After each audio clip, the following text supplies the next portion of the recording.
Hi viewers, আসসালামু আলাইকুম। সবাই কেমন আছেন? আশা করি সবাই ভালো আছেন। তো চলে এসেছি নতুন একটা রেসিপি আপনাদের সাথে শেয়ার করব বলে।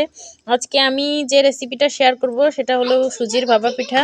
তা সুজির ভাপা পিঠা তৈরি করতে যে যে উপকরণ লাগবে সেইগুলো আমি নিয়ে নিয়েছি। এখানে আছে 2 কাপ পরিমাণ সুজি, এখানে আছে নারকেল 1 কাপ পরিমাণ নারকেল কুচি, এখানে আছে 1 কাপ চিনি, আর এখানে আছে খেজুরের গুড়। এই খেজুরের গুড় আর এখানে আছে কিচমিচ। তো সবগুলো উপকরণ আমি নিয়ে নিয়েছি সুজির ভাপা পিঠা তৈরি করার জন্য। তো চলুন দেখা যাক কিভাবে আমি এই পিঠাটা তৈরি করি। না টেনে পুরো ভিডিওটি সবাই দেখুন। এই যে সুজি আর নারকেলটাকে ভালো করে জাল করে নেব। এখন এই যে সুজিটাকে পানি দিয়ে লবণ দিয়ে সুন্দর করে মাখিয়ে নেব। এই যে আমার সুজিটাকে আমি ভালো করে মাখিয়ে নিয়েছি।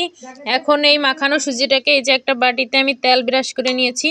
এখন এই বাটিটায় আমি সুন্দর করে 1 পাত্তা মাখানো সুজিটাকে দিয়ে দেব।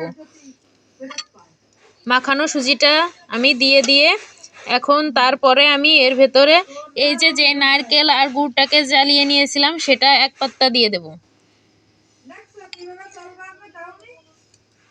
এইটা দেয়া হয়ে গেলে এখন এরপর আমি আবারও 1 পাত্তা সুজি দেব।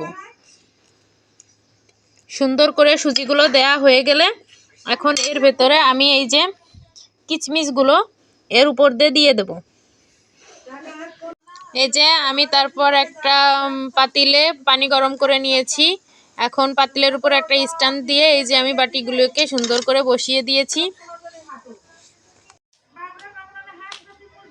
এই যে আমার পিঠাগুলো হয়ে গেছে, দেখুন কত সুন্দর ইয়াম্মি দেখতে হয়েছে আমার পিঠাগুলো। সবাই অবশ্যই এই পিঠাটা বানিয়ে খাবেন এবং কমেন্টে আমাকে জানাবেন কেমন হয়েছে।